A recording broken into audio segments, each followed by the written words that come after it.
Let's make some early 19th century baby nightgowns.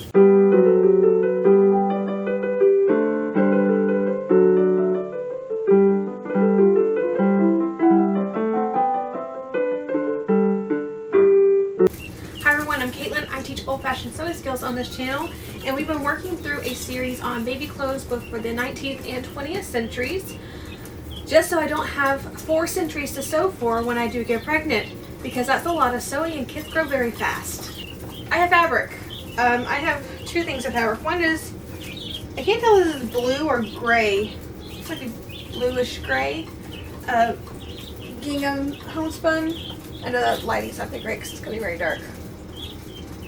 And then I have a pink and white stripe. But somehow I have like 8 yards of this, and I don't know why I have 8 yards of this. Anyway, let's get cutting. And yes, you will hear chirping in the background. We have 15, 16, somewhere in there, baby guineas. So there's actually 3 different types of nightgowns in the Workwoman's Guide. Actually, hi, we're just going to talk like this for a minute because I have some things to say before I want to get started with showing y'all the Workwoman's Guide. So there are 3 different nightgowns in the Workwoman's Guide. There is the normal one that has a very full front, and I see that style even into the 1880s. And then there's a plainer style, but it still has a frill around the neck and sleeves, and there's a it says specifically it's made for poor people. And I do a lot of lower class stuff for the 1830s. So I was down to 2 styles. The one that looked like a little bit more work, and it did say it could be used for poor people, or it could be used with white calico, or it could be, you know, made of regular white stuff like you would normally in a nightgown. Or the super poor people's dress that was really easy to make up. And they're both basically exactly the same, except for one's a little bit easier to make up. So I chose the one that's easier to make up because this is entirely hand stitched and time saver. Alright, this one just says another infant's nightgown. This is the 3rd nightgown. It's a very short description. It just says, this sort is only used by the poorer classes. It is made of colored print or soft calico and is cut out exactly after the pattern of flannel bedgowns in Plate 3, Figure 4. The frills are formed by making runners near the edge of the neck and wrists. Alright, so now we had to go back to Plate 3, Figure 4, and it says another infant's flannel gown. Let's see, it starts off with, this shape is the one generally used by the lower classes, and not only for flannels, but for print gowns and petticoats. It is preferred to the others on account of the which it is cut out, and also because there is much less needlework in the making up. Yay! There is, however, some waste, which is an objection. I got 8 yards of this, I don't care if there's waste. Okay, the gown is 13 nails long, but there should be no seam at the shoulders, so the toothbrush should be cut out as one length of 26 nails. One day I'm going to make myself a tape measure with nails. That day has not come. I'm lazy, I use a calculator. 26, and a nail is 2.25 inches. That's 58 inches, 58 and a half inches. That's a long... Alright, how wide does it need to be? Does it say? Why doesn't it say? That's so stupid. It always says how wide the fabric should be. So I am going to cut this 31.5 inches. Alright, I have both cut out. I folded them in half this way and folded them out in half this way. So there's folds here, and there's all my raw edges or selvages on this end. So, next step, pin them firmly down to keep the folds in place. Cool, I can do that. Then, after measuring 3 nails from the selvage at the top to determine the length of the sleeves, so that's 6 3/4 of an inch this way. I'm just going to put a pin right there until I figure out exactly what the next step is. There's that. Cut out the part from the neck of the gown. So this will be the neck. Observe that this is a nail deep, which should be nicely rounded off. And this is a nice lovely plaid, so I can just use this as my measure. And it wants me to kind of round that out a little bit. Alright, so the gown is next shaped at the side. To do so properly, I feel like a straight edge is going to be more useful here. And use this just to mark it. But from S, 2 nails, right? 4.5 inches, that's going to be the length of the sleeve. So put a pin as a guide. And then for the shoulder itself, 1.5 nails, which is just under 3.5 inches. And it just needs to kind of be sloped. So now I can cut this. Barely see my line, but it is there.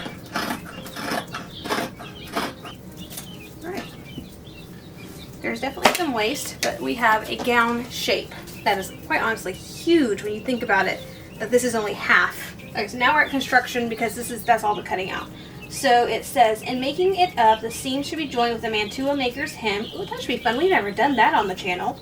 And a band should be sewn on the inside of the front. Should be 6 nails in length and about 1.5 nails below the neck. Let's go ahead and mark that. That would be about 3.5 inches down from the neck.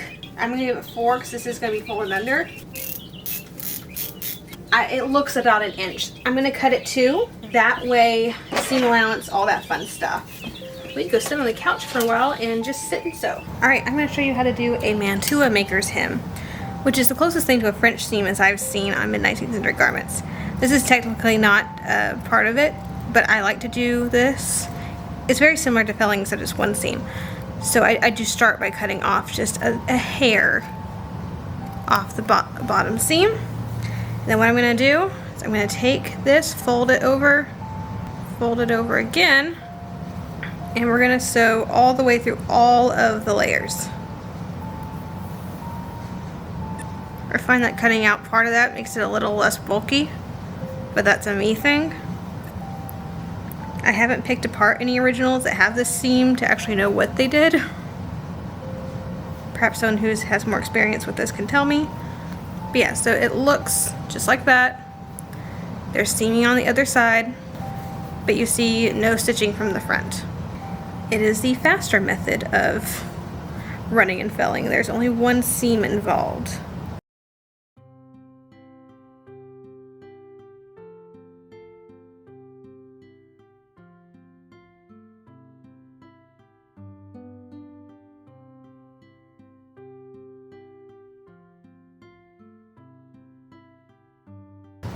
Doing the same thing on this one. So again, cutting off just a hair. So then fold it over once, fold it over twice. Have a nice clean edge. And I'll show y'all later, but this thing is huge. I know 4-year-olds who would fit into this thing. It may not be super long on them, but I think we may have found the nightgown that baby can wear for like the first 4 or 5 years of its life. Which really makes me happy because that's a lot less work I have to do. Even if it takes them to age 3, I think I'll be happy with that. The sleeves might be short by then, but now it's time for the hemming, starting with the bottom hem. I ended up putting the hem down about 1/2 inch and then down another 1 1/4 inches. So it was almost 1/2 nail when it was said and done. The Workwoman's Guide doesn't really give you hem directions, so I just made my best guess.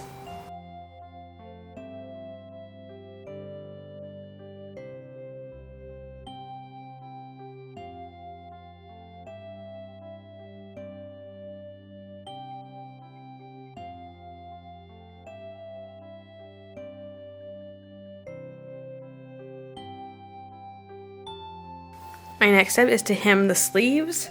Super simple. I made a very narrow hem for that.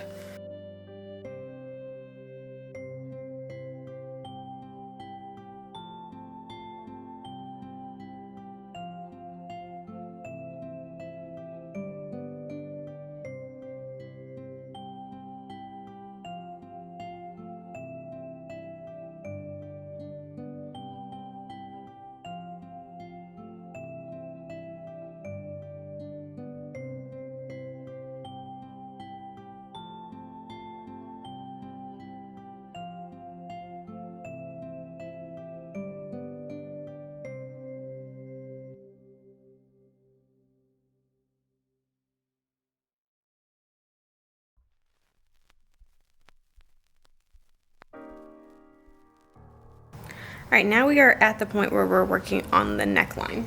So I'm using my regular tapes that I use for all my baby stuff. It's just 1/4 inch twill tape. I would prefer 1/8 inch, but that was the easier stuff to come by. Now the first step I'm going to do, I've marked the center here, which is right here. I'm going to poke a hole. I can't find my awl, so I'm using a knitting needle. This works just as well, especially on looser weave fabrics. I don't think this would work with like a silk, but it works for this. Now this part is not mentioned in the Workwoman's Guide at all. It doesn't talk about anything to do with this top part. There is no way, and this is going to be on an infant without gathering of some sort. So we're going to make that happen. So I poked my hole. I'm going to do a buttonhole stitch around it to make an eyelet. I am doing this separately on the front and the back and not gathering it over the sleeves because my original 1820 chemise does that. So the shoulder seams don't have the tapes. You just draw the tapes across the front and the back. And so because the Workwoman's Guide doesn't give me directions for this part, I'm going to follow the extents that I have, and I know how they handled that issue. So now I'm going to take the tape and do my little hem stitch. Making sure I don't catch the tape, of course, because otherwise it won't draw up. And use my big needle, put through my eyelet so that goes out to the front where it should be. Make sure that's not flipped over in there. I need to do that on the other side, which we already had the eyelets done, so that's just really easy, just putting the tape and doing the sewing. And then I have half of it done on the, no, I do have the whole thing done on the back. Awesome, okay. Oh, I even have like most of the sleeves sewn too. Awesome. I did a lot more work last night than I thought I did. Is this our last step for this one? I think this is our last step. I think we're done with this one. Okay, I had 3 days set aside to make these infant nightgowns, and I did it. I started at what, 3 p.m. last night. Also made cookies, a coffee cake, dinner, and then sat down and watched TV for a while without sewing. Went to bed, and I've been sewing here now for 12 minutes, and it's not taking nearly as long as I expected it to. That's nice. I like easy projects. I am so glad we did this pattern. This is really nice. Okay. Oh wait, we're not done. We're almost done. I forgot about this. Alright, I'm working on the blue one, and I have a helper who thinks my knitting needle is the best thing ever. He also thinks that strings are awesome. You don't need to play with my strings. One of these days I'll figure out why I love doing eyelets and I hate doing buttonholes. Literally the same stitch, just one is straight and one is in a circle. And they look so good. Like, look at that. They're so pretty. So the very last step that we have is to sew on this little, I don't know what you would call it, casing. Is essentially a casing. And the reason we're sewing it on the front, even though the Workwoman's Guide clearly shows it, or says that it should be on the back, shows it on the front. In the illustration is what I believe is on the front. But it clearly says to put it in the inside. I could not figure out how logistically that was supposed to work. Because you think a tape goes inside of it and it's just to draw it up around baby, right? Well, then it's supposed to go around the back and tie in front. And how do you do that from the inside is what I'm wondering. Plus, I've seen a whole bunch of originals and they have all been on the outside. So apparently all the women in the 19th century decided that, yeah, that was a stupid thing to do too, and they just did it on the outside, which makes a whole lot more sense to me. So we're copying what they did. How-to books are great until you start looking at originals and realize that not everyone followed the how-to books. So it should be mostly invisible, considering the fact that I matched the plaid perfectly. And therefore, in theory, it should not be noticeable. And I think I'll make the tape quite long. I'm thinking, let's say baby's a little bit larger. It's a 20-inch waist, so it needs to wrap all the way around baby's waist and then loop back around. So it needs to be twice as long plus tying length. So I'm thinking a 50-inch tie should do it. Tie this off, and then we're going to insert the ties. I'm going to do just literally, a small little tack. And we are now done. Alright, we have the fake baby doll again. Because I really don't think that putting these on the wall is really going to give you an idea of how they look. Because of this gathery situation. And that's essentially how that night dress works. I kind of get you back so you can kind of see the whole effect. So the skirt should cover baby's feet with plenty of room. And this kind of acts as a blanket to keep baby's feet warm. It's one of the reasons the skirts are so long for infants. Honestly, I see it a lot like a sleep sack in the fact that it's not really fitted. And you could, and these aren't quite long enough, but you could, if you wanted to, like, put a knot in here. Even if it was a little bit longer, put a knot and make it basically like a modern sleep sack. But yeah, I mean, it's big enough to where I think it's going to fit at least up to 2. It's wide enough to fit probably a 4 or 5-year-old, but I don't think the sleeves, or at least the armholes, I don't think the armholes are. They won't emit an arm that I don't think is over 2 years old. So this is probably going to be a birth to 2 nightgown, unless I have a child with very, very skinny arms, and then, okay, potentially a little bit later. But it is good to know that I can use basically the exact same pattern and just cut the armholes larger and have a perfectly serviceable night dress for even an older child. All right, let's put on the pink one. One of these days I will make a little baby pillow. They had feathered down pillows for their babies. That is no longer recommended to have anything, supporting baby's head during sleep, but I would make one just for display. I wouldn't, of course, never use it. So just in case anyone's curious about the layers, it's literally the belly band to support the umbilical cord, the diaper here, and then the pilcher or wool diaper cover. I'm unsure if like the flannel would be underneath the night dress. Some part of me thinks that it would, and we made this on the channel. We made 2 of them. Because it did say it was a day or night flannel, but I don't know if that's in addition to a night dress or if it's just on its own, if that makes sense. It seems like you would probably want sleeves for a night dress, depending on the weather. All right, and there's the pink one. I think that one's cute. I mean, both of them are adorable. And again, it's a really good size to grow with a child. It's probably gonna be a little too big for, brand new infant newborn. And I probably wouldn't use it at that point, depending on the weather. I probably would wear this or put this on only because it's extremely adjustable and there's fewer tapes, so I'd feel safer as opposed to having all these tapes around the neckline. It's just around the waist once. So that's the point where I'd probably wear this, which is what I think happened. From what I can tell, this really was what babies wore for the first 6 weeks or so of life. Then they started getting put into dresses and that sort of thing. That's my current understanding. And if anyone knows more or differently, please inform me in the comments. But that's just kind of how I read the Workwoman's Guide and similar pieces of information. But yeah, that is just, again, feet are covered, nice and warm. But I am actually quite happy with how our night dresses turned out.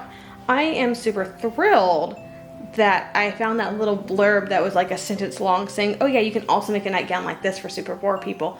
Because not only was this very easy to make up, but it also means that we'll do the fancier version for the later 19th century machine sewn ones, since I know that style was still in use. So you won't have to see the same thing twice, one time being hand sewn, one time being machine sewn. And I'm happy with how they turned out. So if you've enjoyed the video, please like and subscribe to the channel.